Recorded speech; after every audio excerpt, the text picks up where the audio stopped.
والله لا أعلم ماذا أقول.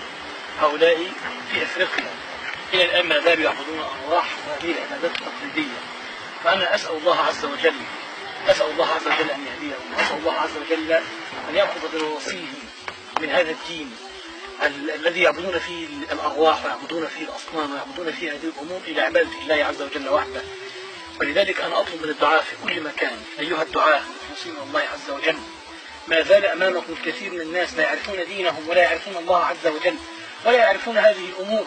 فالله الله في هؤلاء، والله الله لا أشفق عليهم، الله الله في هؤلاء، حتى نستطيع أن نأخذ بأيديهم من الظلمات التي يعيشون فيها كما ترون إلى نور الإسلام. والله هؤلاء يحتاجون إلى من يدعوهم إلى قلب صادق، إلى من ينفق عليهم حتى يستطيعوا إن شاء الله تعالى أن يطهرهم من هذه العبادة، عبادة الأرواح والأنجاس. أسأل الله عز وجل أن يهديهم وأن يأخذ بنواصيهم من الظلمات إلى النور، إنه ولي ذلك والقادر عليه. السلام عليكم ورحمة الله وبركاته.